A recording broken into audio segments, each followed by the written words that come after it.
Peace talks between the United States and Iran are underway in Pakistan.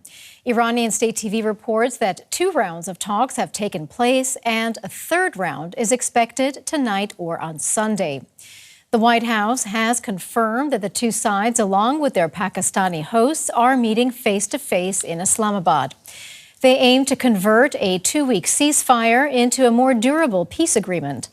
This comes as the U.S. military says that 2 of its warships have passed through the Strait of Hormuz.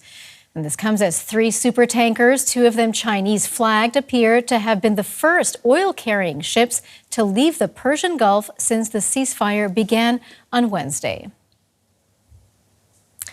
Well, the U.S.-Iran talks do face major hurdles as Israeli warplanes step up their strikes on the Iran-backed militia Hezbollah in Lebanon. Iran insists that Lebanon must be part of any ceasefire, while the U.S. and Israel say that's off the table. The Israeli military said it struck more than 200 Hezbollah targets in Lebanon over the past 24 hours. The Lebanese health ministry said 10 people, including 3 emergency workers, were killed by Israeli strikes on southern Lebanon.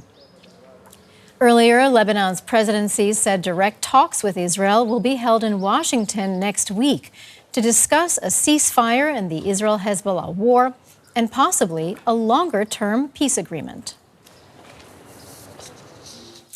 Well, for more, we can speak to Megan Sutcliffe. She's an analyst for the Middle East and Africa at Sibylline, which is an independent intelligence and strategic risk consultancy. Welcome to DW. Megan, Hezbollah in Lebanon and Israel are continuing to trade fire, Iran insisting that Lebanon has to be part of the ceasefire deal, and of course the U.S. and Israel saying that it's not. So how does the Lebanon front complicate any chance of a deal between the U.S. and Iran at those talks in Islamabad?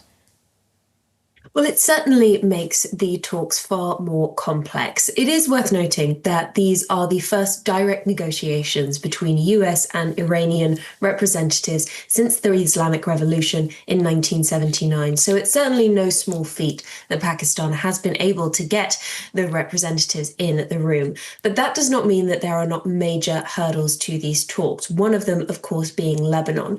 In the initial social media post that announced that this temporary ceasefire was coming into play, Pakistan's Prime Minister announced that it would apply to Lebanon, but this has become a major bone of contention between the US and Iran, whereas the US and Israel view Lebanon as being a different conflict that is not covered by these negotiations or this temporary ceasefire. Iran sees this differently and continues to insist that Lebanon must be a subject in these negotiations.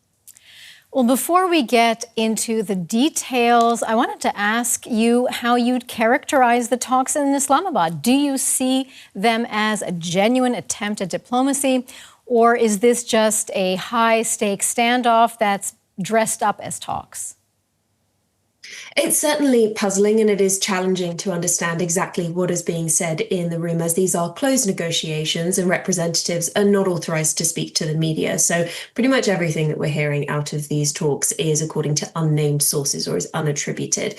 But the word I would use to describe it is essentially unprecedented. We have never seen something like this before between the Islamic Republic and the United States. But that doesn't necessarily mean that they're off to a good foot. We do know that there was an initial round of talks that began at about 3 o'clock local time earlier today. And then, of course, we did also see them breaking for a few hours before returning to a second round with technical experts. Now, that is positive because whenever we're seeing technical experts being engaged in negotiations, that tends to mean that we've moved beyond big questions of what exactly negotiations should be about. But that doesn't mean there's been agreement on those issues. Rather, it means that there are certain areas that they feel comfortable having more discussions.